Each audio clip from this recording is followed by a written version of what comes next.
Want to work with me in 2023? My team and I are doing so much right now behind the scenes to create our first masterclass and a brand new course for you guys. But until that's ready to launch, you guys have asked and I have answered.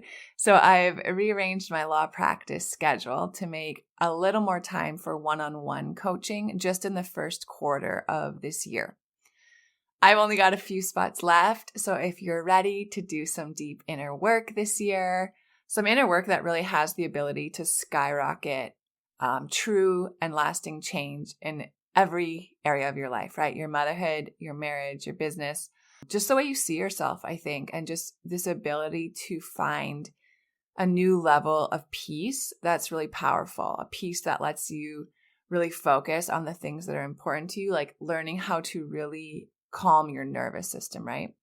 If that sounds like something that would be helpful to you, just go ahead, click the coaching link in the show notes. You can set up a discovery call with me, 15 minutes, absolutely free, just to get some more information about how coaching works. And we could just spend a couple minutes talking about what you're going through and the change and growth that you're looking for.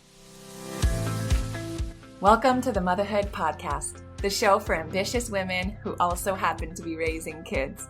I'm your host, Michelle Grosser. I'm a certified master life coach, attorney, wife, and mom.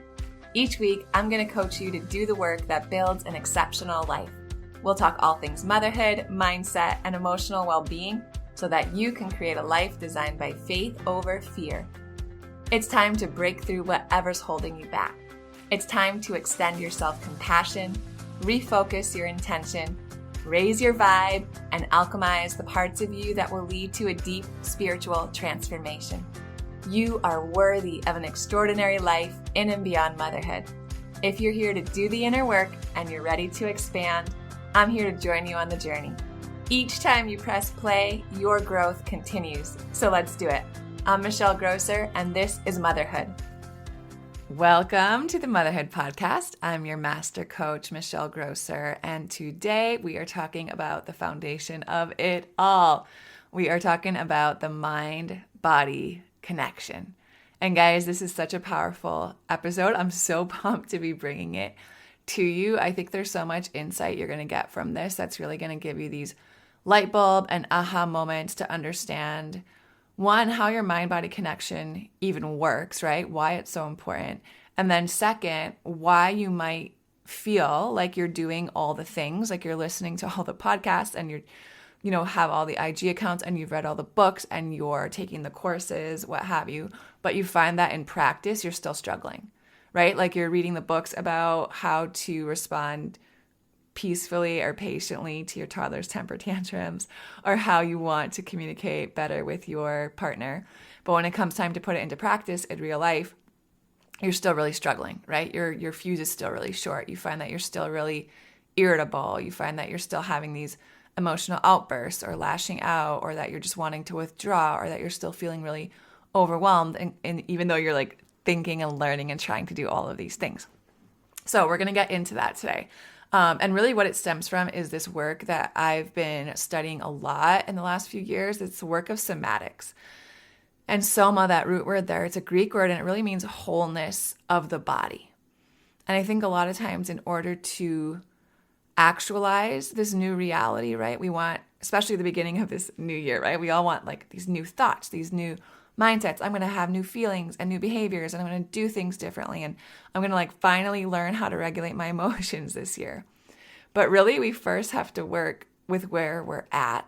We have to include our mind and our body. That's the part that, most of the coaches and practitioners out there, even really great therapists, like they don't integrate the body into their work.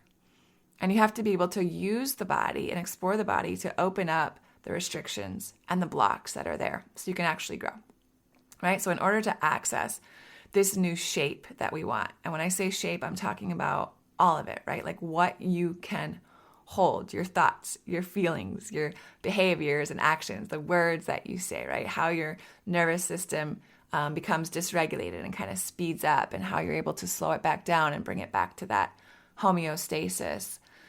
All of that, you have to be able to access your somatic intelligence the intelligence of your body through somatic awareness. So let me give you this metaphor that really helped me kind of understand how this all works.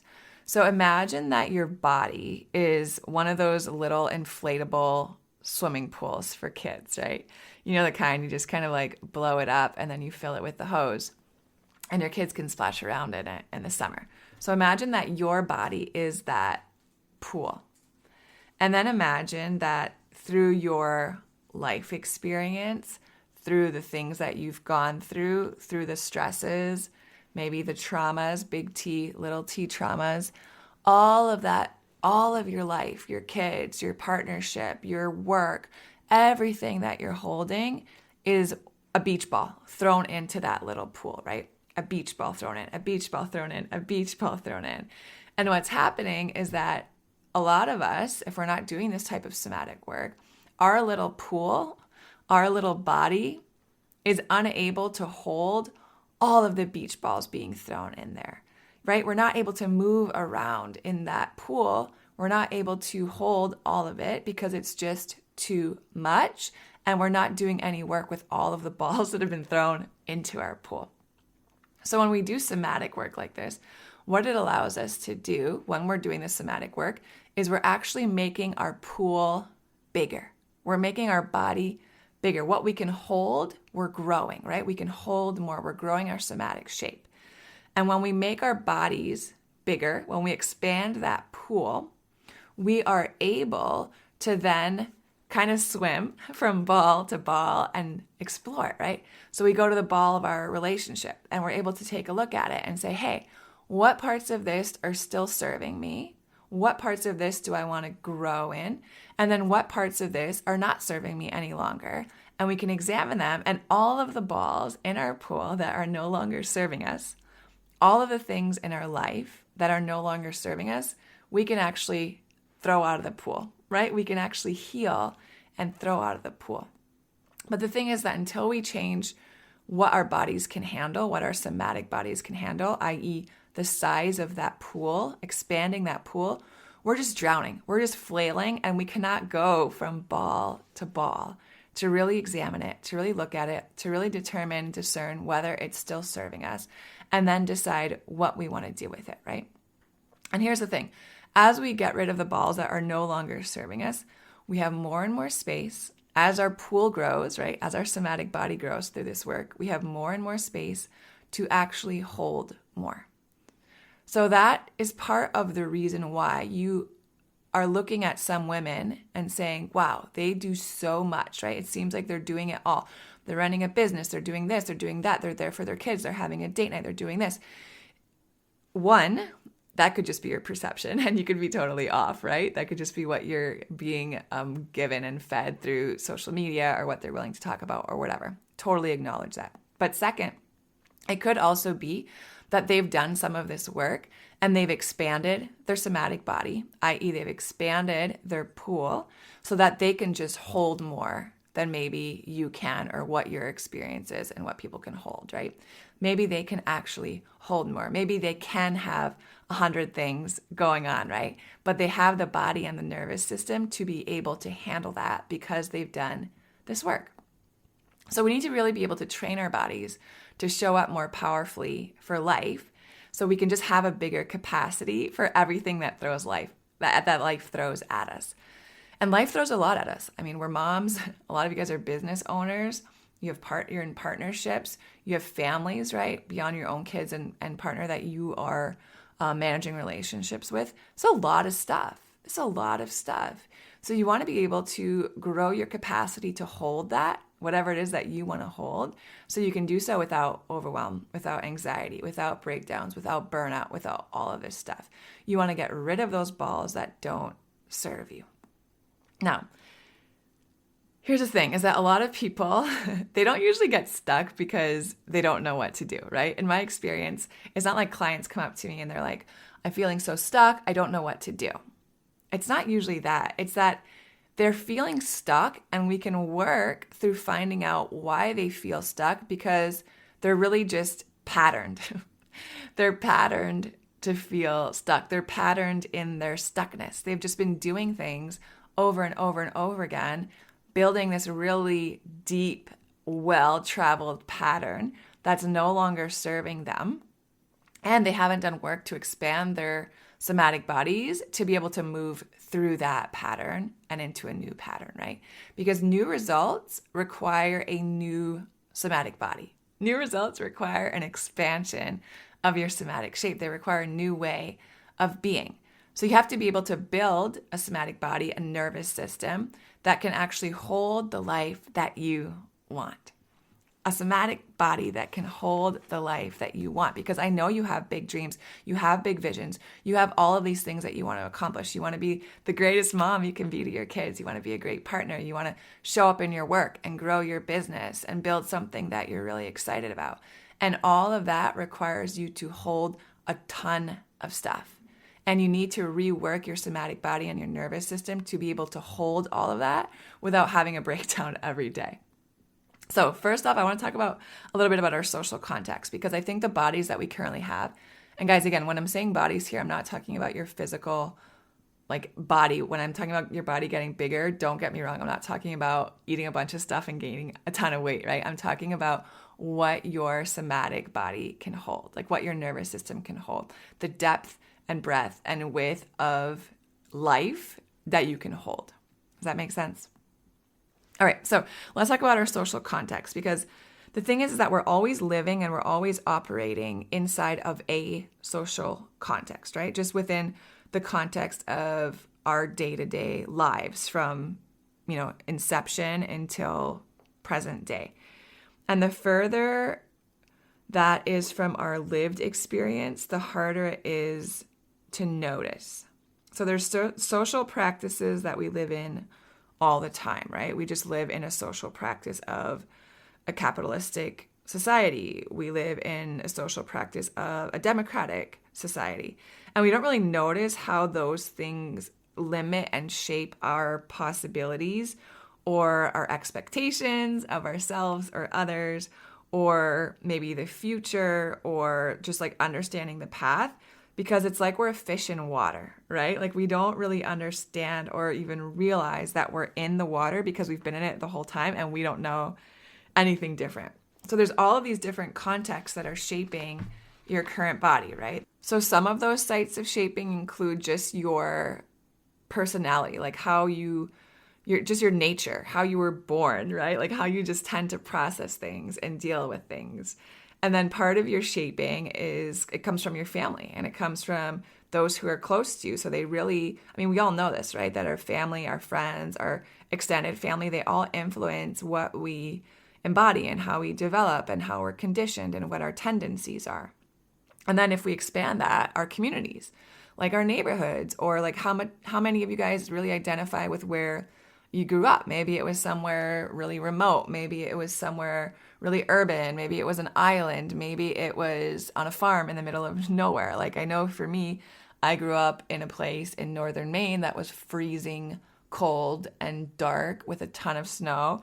And that just became a big part of my identity that I didn't even really realize or recognize until I left it. And then I'm like, whoa, so much of what I do is actually a part of my identity from where I come from, right? How about religious or spiritual communities where you grew up, whether for the good or not?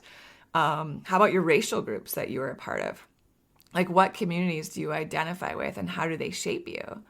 And then kind of what I was talking about on the bigger scale, even institutionally, your education. How about your access to healthcare? How about if you were a military child? Or how about if your family had a ton of money and you were super resourced, or the opposite, right? What if your family was living paycheck to paycheck? How did that affect your somatic shape? How did it affect how you now show up in this world? It affects your actions. It affects your thoughts. It affects your patterning.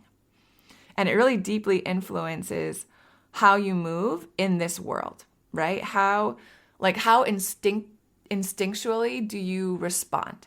How do you automatically rely on certain people or not? How do you trust certain people or not? All of that is just inherent in all of these sites of shaping based on your life experience, right? And it's usually a combination of all of these different things that really teach you how to embody what it is that you embody. So the more aware you are of your sites of shaping, the more you are aware of, your family network, your extended family network and how it's influenced you, the community you grew up around, the neighborhood you grew up in, the region you grew up in, all of the institutions, right? Your education and your healthcare and whatever money mindsets and financial structures you were a part of. The more you're aware of all of that, the quicker you can understand your conditioning, right? The quicker you can understand your shaping. And then, I always say it, right? Awareness precedes choice. We cannot intervene in a world that we cannot see, right? Once you can understand and see your conditioning and your shaping because of all of these different things, then you can really begin to transform yourself, your somatic body, your somatic shape, your nervous system into something new, right? And into something that's going to be required for the life that you desire, for the life that you're envisioning and working on building, for the life you want to give your kids, for the marriage you want to have, right? All of this stuff is going to require a new shape as you grow. Have you ever caught yourself wondering why you do the things you do? Like, why do you get so angry and yell at your kids when they're moving at a snail's pace in the morning? Or why is it so hard to relax when the house is a mess? If so, you've got to take my personality patterns quiz. Because here's what's going on. When you were a child, whenever an experience overwhelmed your nervous system, you subconsciously built a defense against that overwhelm. And over time, those defenses became a habit, and then they became a pattern. And now as an adult, what we think of as our personality is really actually often this defense pattern running the show. It's so interesting, right? There's 5 different personality patterns, and they're not personality types like the Enneagram or the Myers-Briggs, but rather they describe the safety strategy that you immediately go to when you start to feel overwhelmed. They don't describe who you are, but rather what's actually blocking who you are. And the good news is that once you take the quiz and you learn about your pattern, you can learn skills to break out of that pattern and then live and parent as your true and authentic self. So click on the quiz link in the show notes or go to michellegrosser.com/quiz now to take my 2-minute personality patterns quiz.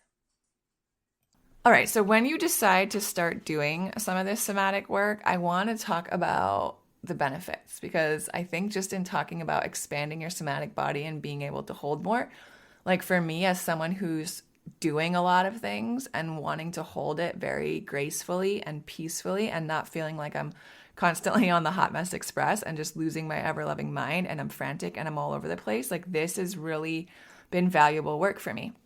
And I know initially I tend to be, something I'm working on, a bit of a skeptic. And I know when I started learning about this somatic work, I'm like, okay, there's no way that doing, X, Y, and Z is going to help me hold more. It's going to help me regulate. It's going to help me be able to have my hands in all of these different projects and have it not feel overwhelming or too much for me. It's going to help me hold my cool, right? When I'm really annoyed or triggered or whatever it is by my work or my kids or my husband.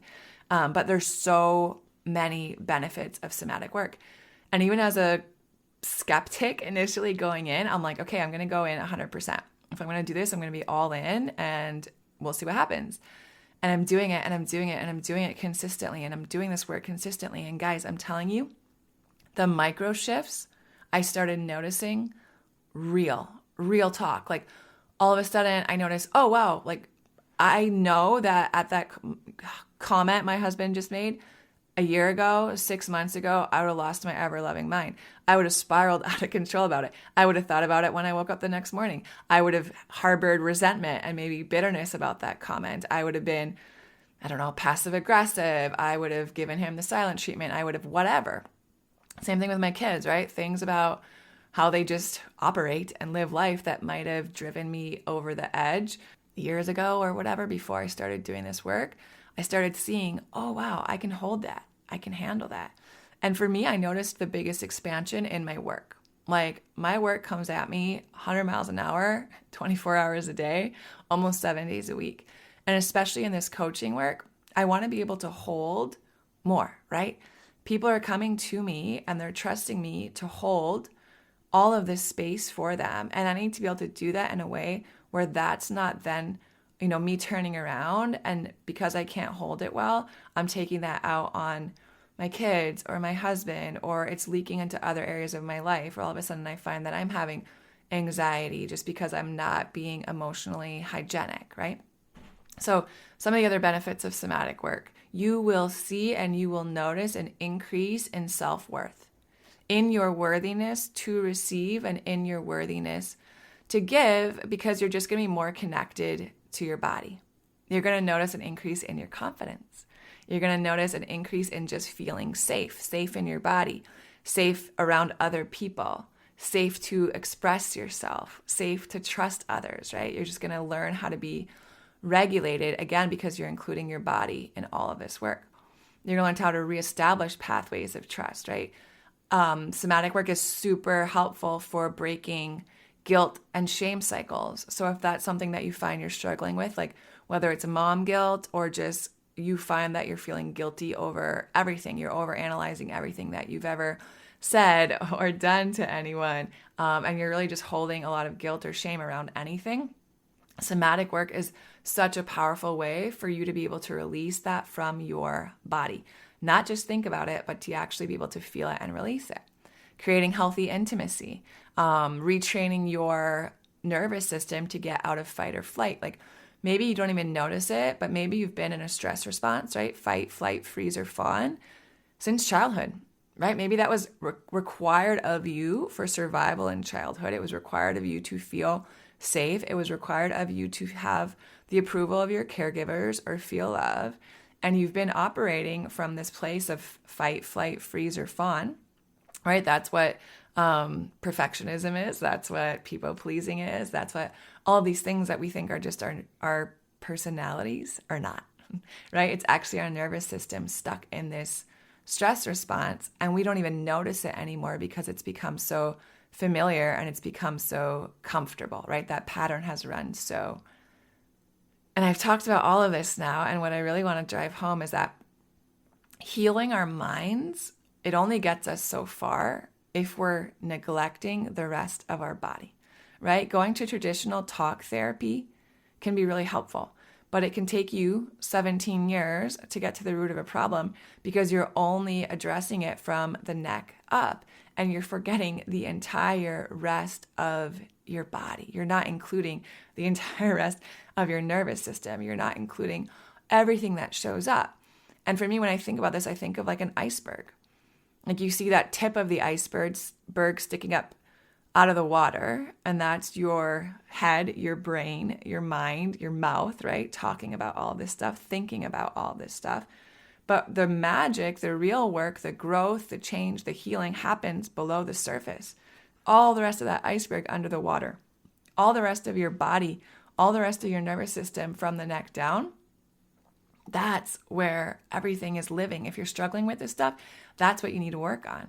I mean, your consciousness, that's just the tip of the iceberg, but what's showing up subconsciously, everything below the surface, that's the work that needs to be done to expand what you can hold. And it's one thing to understand a concept, right? We've talked about this. Like it's one thing to know, to think you understand how to do something, right? Because of the patterning of your nervous system. It's another thing to do it. So I always say, like, you can subject me to whatever, 1,000 hours of watching YouTube videos on how to play tennis. I can read every book ever written on how to play tennis. I can listen to every podcast ever recorded and published on how to play tennis. But I can do all of that, and then you can throw me on the tennis court with Serena Williams, and I'm going to get my butt whooped, right? It's just how it's going to be because my somatic body has not put into practice, has not patterned, my nervous system has not patterned how to hold, how to actually do this stuff. And it really applies to us in all that we're trying to do, right? I mentioned it at the beginning of the episode. We can read all the books about parenting, and then all of a sudden we turn around and we're like snapping at our kids, right? It's like, it's one thing to read it, to know it, to understand it. It's a completely different thing to put your nervous system into practice and to include your nervous system, to include your subconscious, to include everything that you hold from the neck down in your growth so that you can see the change that you're seeking. So how does it work? I'm glad you asked. First is just somatic awareness. And I've already said it on the show today, but awareness is what is going to precede choice every single time. So without awareness, you cannot choose to include your body in all of this work. So this is just a new level of paying attention to your body, what your body is communicating to you, what you're noticing, what you're sensing, what you're feeling, becoming razor sharp in the awareness of your body starting to become dysregulated, right? What are all those cues that come up for you in your body when your body is communicating to you? Because your body's always communicating to you. I think for women especially, because of the massive amount of doing that we're all doing every day, all day, there's not a lot of time for the stillness it requires to connect with our bodies, right? To pay attention, to learn, to connect, to make it feel safe for our bodies to express these things, and then for us to become aware of what it is that's being expressed in our bodies, right? So really just taking time, maybe even setting timers on your phone to connect with your body. This is where starting with practices like body scanning can really be helpful, right? Just set an alarm on your phone, maybe twice a day, where you just stop and for 30 seconds you scan from the top of your head down to the soles of your feet and just pay attention on everything that's going on in your body. Where am I feeling tension and tightness? Where am I feeling soreness or pain? Where does it feel like there are kind of blockages, or am I noticing other things about my body, like the temperature? Am I noticing, what's going on with my heart? What's going on with my breathing? Breath work can be a really great way to start with somatic awareness too. You can download apps or just go on YouTube and even find like breath work exercises, and just for 1 minute, 2 minutes, whatever you have time to start with, just start really doing breath work and being mindful of your breath. So as your somatic awareness develops, as it continues to grow, so does your ability to intervene and to choose a new and more effective emotional response, right? A new, more effective somatic response. So being able to tolerate uncomfortable sensations and emotions, which is really what it is to hold more, right? To hold more of life, that produces more choice and it produces fewer reactions. So since your physical sensations happen only in the moment, being able to shift your attention to what your body is bringing you, right, into the present moment, like that's super powerful. And just training in this ability is really a vital aspect of developing a stronger leadership presence for self-leadership and for leading others, leading your family, because people can really sense and feel when you are present with them or not, right? And then after you have that somatic awareness, after you're starting to grow that, you want to develop somatic practices. Right? We are and we become what it is that we practice. We're always practicing something, right? So we just have to have the courage to ask and to answer, like, is our practice aligned with who we want to become, right? Is my practice, are my practices aligned with the leader that I want to be? Are they aligned with the contribution that I want to make to this world? Are they aligned with the mother that I want to be? Are they aligned with the wife that I want to be? And there are practices that you can put into place, every single one of us, right, to help us build a new shape, to help us hold more. We can train our nervous system, and the way that we do that is we make a practice physicalized, right? So we have to engage why it's meaningful, and then we have to extend that, and we have to be able to frame our intentions somatically in our body. So this is getting away from like the objectified way of relating to our body, like I just go to the gym to make it look better, right? Or I just eat X, Y, and Z to make me look better, or to feel better, or to make my life better, or to give me more energy, or whatever.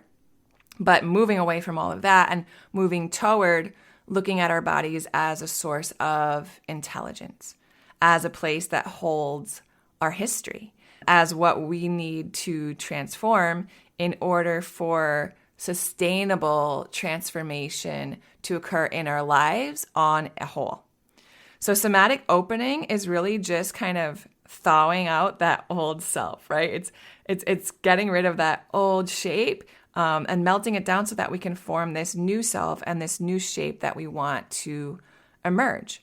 And it's a requirement in order for us to have any new actions, in order for anything that we want to do to take root and to thrive.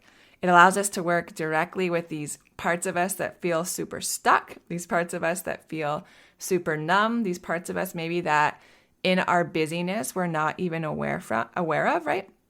Because what it does is it takes our implicit memories, which are held in our bodies, and let me tell you, those memories held in your body are very resistant to change. I mean, trying to establish new habits without softening the old ones is like trying to plant seeds in like dry clay, right? It's just not going to happen. So unless there's a somatic opening, all of those well-established, all of those deeply rooted neural pathways, the shape that you've had forever, right? For your life, the way that you've done things, the way that you've thought, your patterns, they're going to continue to override attempts at new action with the default habit of your behavior, right? The biological structures that keep your old implicit memories in place, they're not going to relinquish their hold unless the concern and the concentration is taken care of, right? Unless it's done in a place of safety, from a place of love, from a place of belonging. And then it's worked through on an emotional and a biological level. So you have this new somatic awareness. You have these practices that you can perform.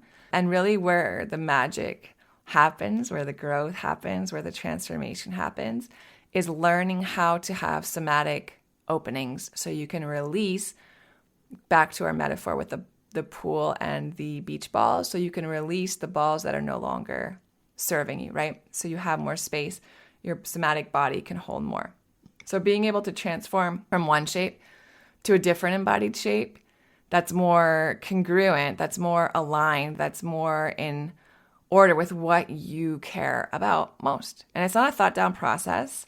It's a transformation of your whole shape. So you listen to the whole shape, you listen to what it's taken care of, and then you open and you shift literally the muscular and the neural pathways, the emotional states and the commitment that you're looking at embodying. You shift from one shape that has less choice to one that's more open, one that's more reflective of the shape that's going to match your intentions, right? That's what makes your change sustainable.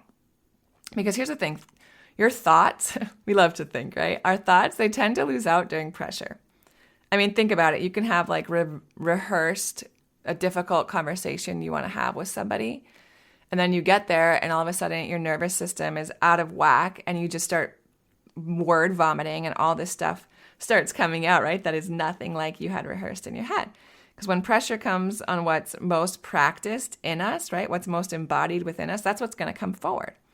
So you have to be able to deconstruct those old patterns that show up when you're under pressure, i.e. when your kids are triggering you, when your work is triggering you, when your husband is triggering you. And you have to help reconstruct a new shape that you can practice and begin to embody. And somatic practices are going to help you build new skills. They're going to help you build new competencies that are relevant to what you care about, because new skills are developed somatically so that they become more than just good ideas, right? They're actions and they're habits that eventually become second nature. And it's not just enough to know how the brain sets off a fear response, right? Or what triggers fear in you, but it's more important that you're able to manage that in the moment and stay productive, regulated, effective when that fear or whatever other emotional trigger is present. And the body is really a domain of action, right? Your body learns through practice. So putting your body into new practices, one, it reveals the current limiting habits and it provides an opportunity to practice new ones, right? New actions that take root by practicing them in a safe, low stakes, feedback-rich environment. And our implicit memory, it develops through that repetition. It develops through that immersion. It's through that ongoing practice that you see the shift to a new action start to take place. But repetition alone isn't enough, right? The practice must have emotional significance in order for it to last. So I want to ask you guys today as we move forward, like what you practice must be connected to what you care about. So what is it that you care about? And what is it that you want to be able to practice? And if this is something that is interesting to you, if you're interested in changing your somatic shape and growing your somatic body so you can hold more life, if you've tried it where you've read all this stuff and you've learned all the things and you've listened to the podcast and you've listened to the YouTubes and you've purchased the courses and you have all of this knowledge and information in your head, but you find that you're still struggling to put it into practice, somatics might be the answer for you. Actually embodying all this stuff, practicing it, forming new neural pathways, being able to explore all of those beach balls and learning how to heal and get rid of the ones that are no longer serving you. If that sounds like something that you want to explore in this new year, reach out to me. I said at the beginning of the show, but you can book a free 15-minute discovery call with me just to learn even more about this. Maybe we could talk about exactly how you're looking to put into practice in your life, the areas where you're seeing that what you're actually doing is not in alignment with what you want to be doing or what you think you should be doing. Let's talk about it. I would love to support you this year. If you love Mommy's Polygraphs, leave a review. If you enjoyed this episode, it would be so awesome if you could take a moment to subscribe and rate the podcast. And if you have just a few more seconds to leave a quick review, they really help to get this podcast out to other moms like you. I read every last review, and trust me, when it's late at night or early in the morning before my kids get up and I'm working on bringing you all of this content, your reviews are what keep me going. Leaving a review is truly the best way you can thank me. And of course, DM me on Instagram at themotherhood.podcast. I love to hear from you. Thanks for listening to another episode of the Motherhood Podcast. Head over to the show notes for this episode and all past episodes at michellegrosser.com, where you'll find free resources, information on how to join and participate in the Motherhood Village, and more ways to connect with me. If you love the show, share it with a friend. Thanks again for tuning in. We'll see you next time.